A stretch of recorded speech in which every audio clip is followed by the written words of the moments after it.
Welcome to DM Yourself Morgansfort. Let's try and make it last a little while. As DM Yourself suggested, we've got two characters. We have a main character and a sidekick. And you can see these two here. First off, we have Brynjolf. At first glance, Brynjolf is a human, but he is large in stature and has excessive amounts of body hair. And that's because this is a homebrew race that I'm making based on the Bjorning from Lord of the Rings. He has the ability to assume a bear form. Other than that, they're basically humans. They're limited to fighters, unless you have some alternate classes. Like I think in Morgansfort he'd be able to be a druid. But other than that, he can be fighters. Maybe if you have a barbarian, but... Second, we have a human fighter whose name is Osric. I've just gotten done generating their statistics. So, a little bit about my homebrew race. I am tentatively calling them Olmir based on... I can't remember what culture this god belongs to. He's called Libolmai, or the Alderman. And he is said to be able to take the form of a bear. So I decided to call that race the Olmir. So, Brynjolf and Osric are going to try and two-man the Morgansfort campaign. Morgansfort takes place in a region called the Western Lands. And the Western Lands are sort of the remnants of a collapsed empire. There are still some kingdoms. There's actually there's a place over here called the Empire of Erd, and that's sort of what's left over of it. They still see themselves that way. And then around here you have some different free cities. It doesn't go into like extreme detail about these, but there's enough detail to kind of extrapolate things to build adventures there if you want. But the focus is mainly around Morgansfort down here to the south. And there are some adventures that take place around Morgansfort, and that's where we're going to be starting. So here's Morgansfort itself. It's a pretty small, contained place. It's, I mean, as the name would imply, it's just kind of a fort. There's sort of a barracks and stuff back here. You have some shops and taverns up here. And it's just a highly defensible place. On the map you can see Morgansfort is here. And this is where our characters begin. Now, Brynjolf and Osric are strangers to this place. Brynjolf himself actually comes, in this canon, he actually comes from a bit farther north, as the Bearmen, the Olmir, are kind of they're sort of an isolated people. They don't talk to the outside world a whole lot. So one day, Brynjolf decided, you know what, I'm going to leave. I'm going to leave the far north up here, and I want to explore the rest of the world. I want to see what's out there. So he gets down here to Ravenstone, and he takes a boat down to Stateholm, and from there, his bear instincts kind of take over, and he starts exploring the forest. Eventually, along the way, running into a human adventurer by the name of Osric. And the two have done a couple of things together, a couple of smaller adventures beforehand. They're both level 3, and eventually one day in the rain, the two of them shuffle through the mud into the small fortified town of Morgansfort. And from there they stumble into the tavern, which is called. They actually have, I love the way this is laid out. They stumble into the Toothless Dragon, run by a guy named Garnoth. And they stay there for a bit, and they start asking for work. The two of them are pretty strapped for cash. When I generated the characters, I gave them some basic equipment, basically just weapons and armor. And I just said, there you go. And they don't really have very much money. So they're really looking for work. So, if I remember correctly, that's right. This book actually has a rumor table. So what we're going to do now is Brynjolf and Osric. They're kind of sitting at the bar. They look pretty strange. Osric himself is from the Empire of Erd to the west. Both of them are strangers to this particular region, so they look kind of weird, with Brynjolf's kind of feral ruggedness and Osric's sort of cultivated flamboyantness. And they start saying, "Oh, you know what's been going on around here? We're looking for work, pretty strapped for cash, and we're wondering if there's anything anybody needs doing. My friend and I here we're fairly good at what we do, and we fight things. For now we're murder hobos, but." So Garnoth is like, well, sure, I've heard a few things. How long is this list? It's a D12. So Garnoth puts down the mug that he's cleaning, and he says, we just rolled a 3.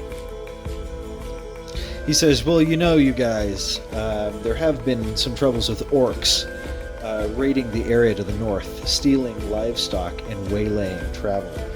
I assume by to the north he means these farms up here. I'm not really seeing... I mean, I guess we could generate it, but there's not really a whole lot of other places where it would be specifically pointing to. So I assume we're actually talking about these farms here. So that's some pretty useful information. I think what our two protagonists are going to do is they're going to wait out the storm, probably spend the night with what little money they have, and I think in the morning they're going to set out to the north to these farms, and they're going to see what they can do about these orcs. So one square on this map is like 120 yards. So when they said like to the north, they meant like right to the north, like directly north of here. They leave in the morning, and it doesn't really take them any time at all to get there. Knocking on the door of one of the farmsteads, the two meet a fearful halfling couple who confirm the rumors that there have been orcs about. And upon being explained to that these two are here to help, they're more than happy to have them around for the next time the orcs show up. They question, though, it's like, there's only 2 of you sure are going to be okay? And Osric waves it off, like, how many orcs could there possibly be? So, that being the case, the two offer to spend the day and the night there to watch out for the next orc raid. And sure enough, it probably comes that evening. So we'll set up a combat, and we'll see just how many orcs show up. Barely has the sun set beyond the horizon that a horrifying guttural bellow comes from the woods just to the west of the farm, out of which come running 5 orcs. Okay, so this is a small raiding party. Obviously, they know that there is limited security here. Just the halfling farmers and their neighbors, really.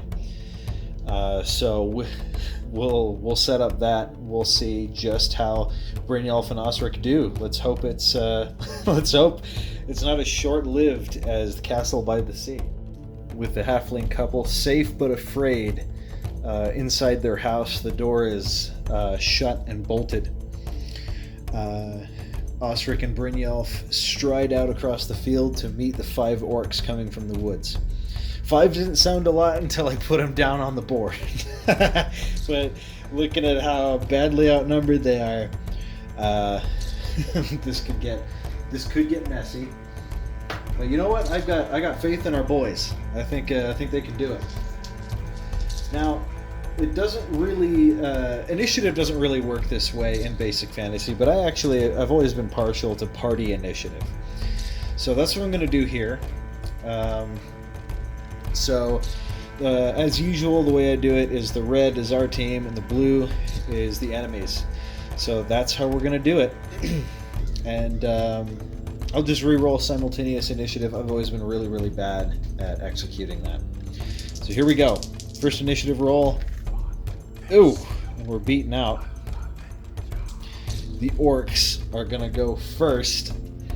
So, let's see what they've got here.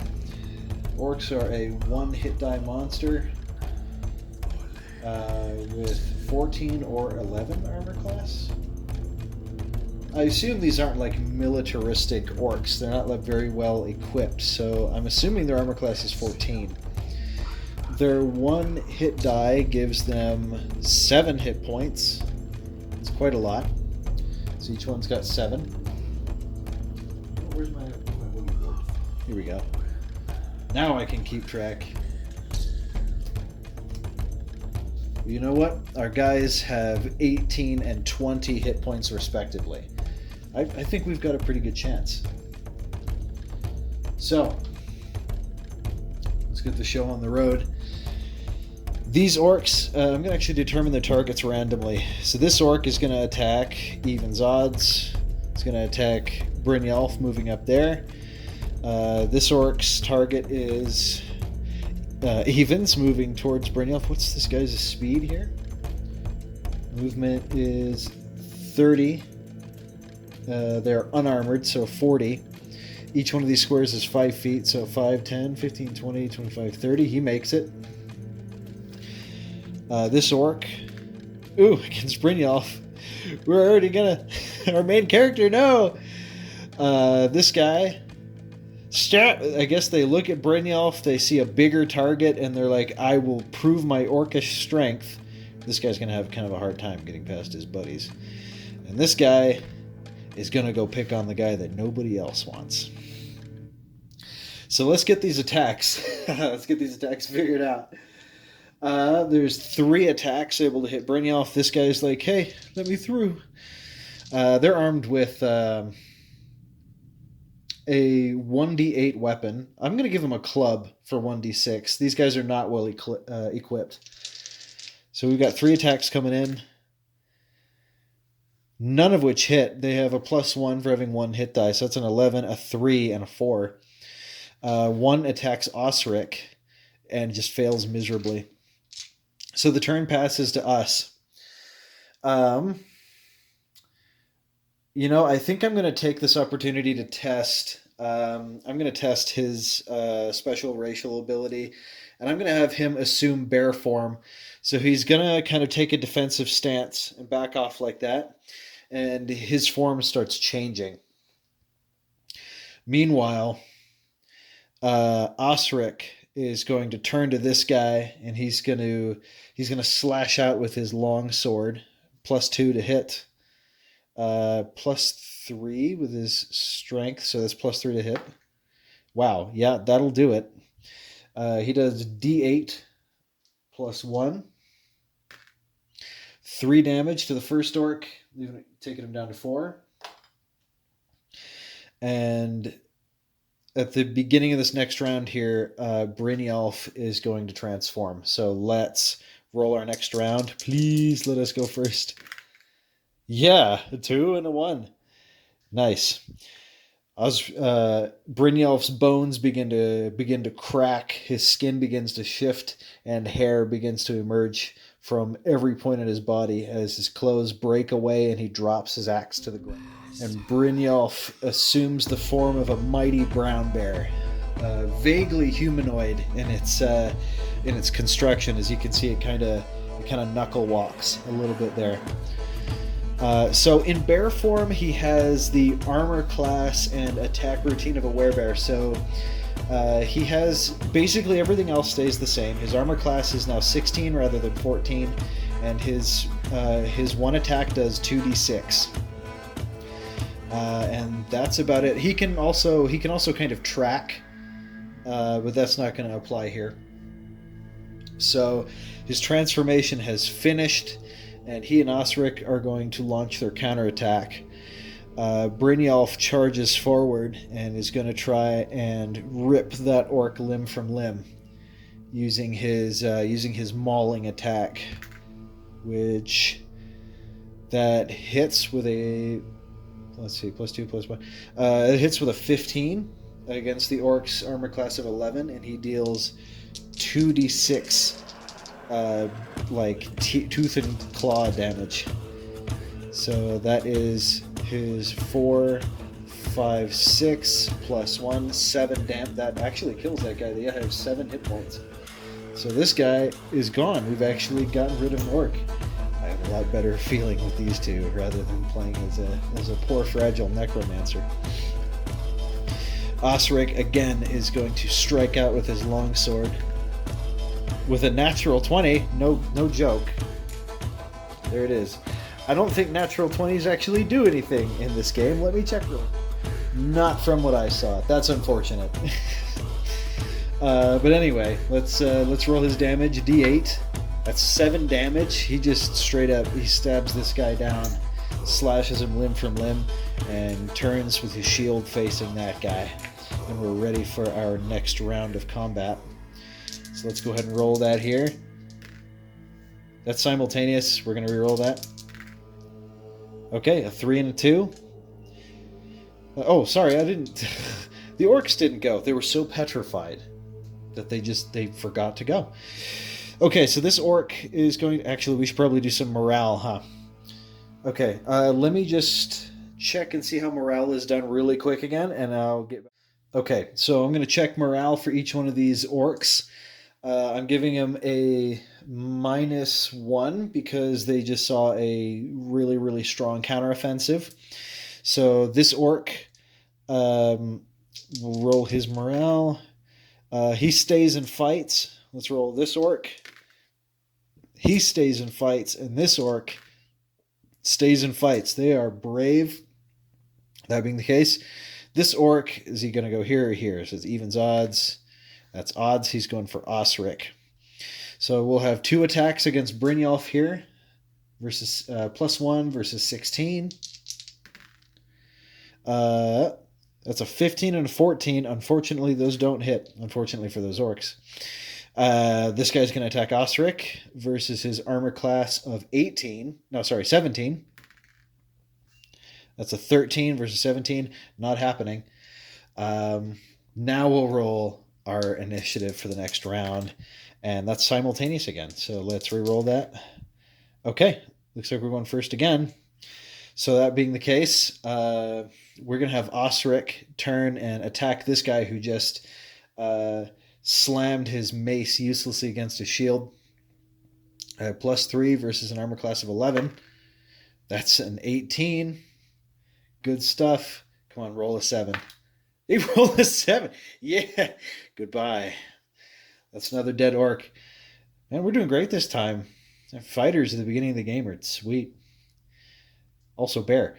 So, speaking of which, Brynjolf is going to turn his Ursine Wrath against this guy and strike out with his fangs and his claws again. +3 versus 11. That's a natural 20, but crits don't do anything. 2d6. That is 5 damage. Not enough to kill him. And that's the end of their turn. So we will have the orcs roll morale again, I suppose. This guy, this time we're at a -2 because they just saw their party go from 5 to 2 within just like a few seconds. So here we go. It's 8, however, the target number is now 6. So this orc begins to flee. That one. This orc begins to flee. So these 2 orcs take off back into the woods. Now, unfortunately, this probably means we're going to see them later, but I think we'll be prepared. Brynjolf returns to human form. He puts his armor back on and picks up his axe. He and Osric turn to each other and nod and return to the farmhouse, where they are happily received by the farmer couple, who are going to reward them with... It's all we have, but we hope it's better than nothing, and they give us 4 silver, so they'll split it 2 and 2. Osric's a little disappointed, but Brynjolf, never knowing wealth in his life, is happy to receive anything. And with that, the 2 of them begin to return to Morgansfort, hopefully to hopefully this is going to help them establish a name for themselves here, and we can get going with some of the main quests in the campaign. There's a lot in Morgansfort. I hope you enjoyed this warm up session. I plan on doing a lot more Morgansfort. Uh, I really really like how basic fantasy works, but if I had to change anything, I would make it party initiative. But I don't know, maybe I'll experiment with normal basic fantasy initiative again in the future. That I could see how that would work out in our favor, especially if we can, just mix it up to where the entire team doesn't go first and then just slap us down. Um, so now I want to talk a little bit about the homebrew race I made up, exactly what it can and can't do. Um, and hopefully somebody out there can help me discern if it's too powerful or what have you. So the bear men, they're humans. Again, they can only be the fighter class. Although in Morgansfort he could have been a druid, and in my own setting I have an almost identical druid that instead of turning the undead, it can tame animals using the same mechanic as turn undead. So exactly what kind of stuff can a bear man do? So the bear man can assume a large bear-like form and gain an armor class of 16 and gain a mauling attack, which does 2d6 damage. So 2d6 it's essentially like a d12. You can't roll a 1. I don't think there's any weapons in the game that do a d12, um, which is that might be a little bit overpowered. The difference is the drawbacks of being in bear form is you can't do anything that you would normally be able to do in human form. So you can't interact with doorknobs normally. You can't use potions. You can't speak. Um, so the trade off is you can't do hardly anything, but you can attack really well and you can track. Other than that, the Bearmen have no save bonuses. They have no dark vision. They have nothing like that. Furthermore, when you transform, you kind of drop whatever you're holding, and your clothes and your armor kind of fall off. Now, I decided in my write up that I would leave that up to the GM whether or not the armor melds with the character or drops to the ground. Um, so I figured that would be a good choice to leave to DMs and players. In my story, I'm probably going to have his armor meld with him in the future because everything falling off. I mean, I suppose that would be part of the drawback, wouldn't it? Actually, all your stuff falls off from the ground. You have to go collect it after the fight. But yeah, just stuff to fiddle with. I mean, I like it. I like him turning into a bear and mauling stuff. This comes from a fascination with werebears I've had for quite some time. But and I think that Bayorn is just such a cool character. Well, thanks for watching. I'm probably going to continue Morgansfort next week as well, as it's helping me learn a little bit more about how adventures are put together as I'm trying to write my own. Um, and I really want to include this Bearman race with the adventure. What I'm writing, I'm planning on having be very similar to Morgansfort, where it's like a setting that has connected adventures around it. You have sort of a hub town like Morgansfort, um, and there's rumors that lead to different quests. I kind of want to do something like that, and this is really going to help me learn so that when I write, I mean, I am a first time writer, so hopefully this will give it a little bit more of a professional polish because um, Chris Gonnerman did a really, really great job when he wrote not only the game, but also Morgansfort. All right, so I'll see you next week, and we'll continue the adventures of Brynjolf and Osric. Things are looking good.